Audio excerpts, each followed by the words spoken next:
I like to deal with the serious and important questions sometimes of my channel, so today we're going to ask one of those questions.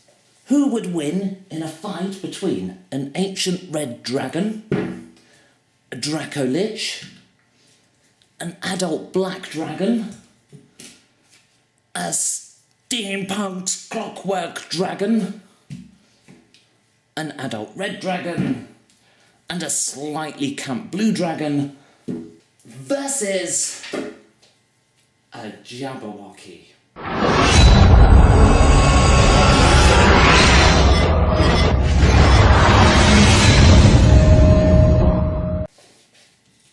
Rah! Breath weapons, rah! Claws, teeth, tail, wing attacks. Hi, my name's Kevin.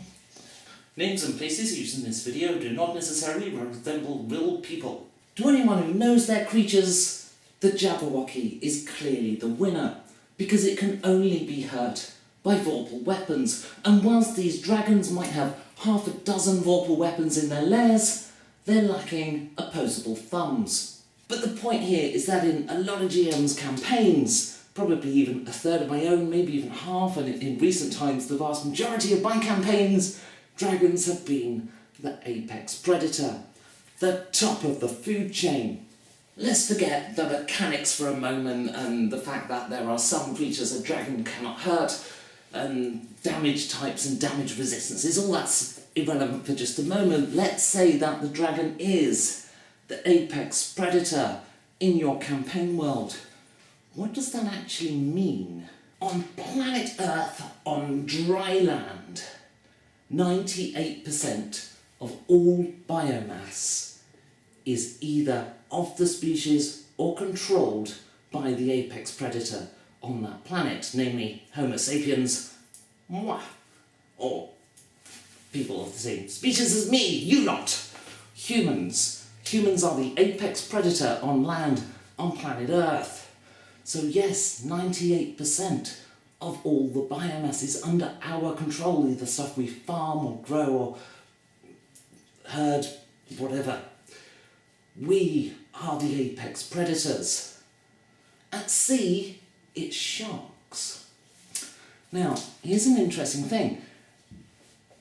In marine reserves, places where human interference is not allowed, sharks are 95% of the biomass themselves. They are themselves 95% of the biomass. It's only outside of those marine reserves where humans go and mess things up and interfere does the shark population drop in percentage terms.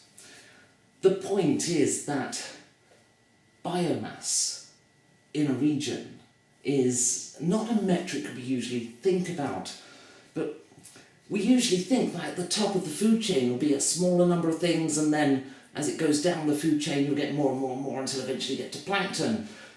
But it doesn't actually work that way, it's the other way.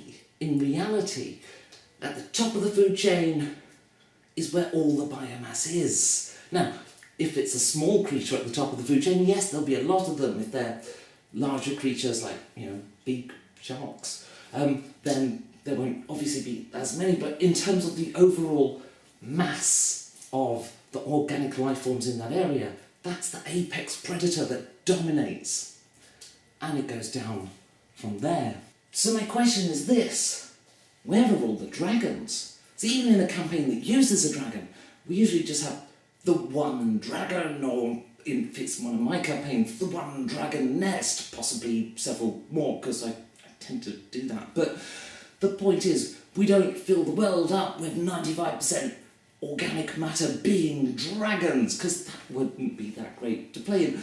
The point being that in a fantasy world, it's the civilized races.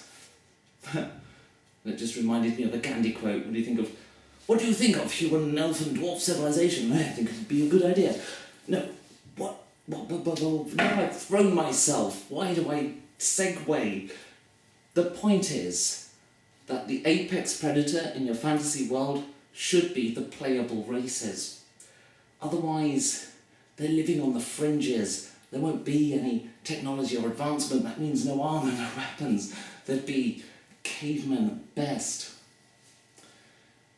actually cavewomen at best, but cavemen at second. But of course, why spoil our fantasy games with real-world nonsense like that? Totally agree, and I know that half a dozen of you have already written that in your comment box, and if you did watch this far and now going, should I delete this comment, or maybe I'll just see how this plays out?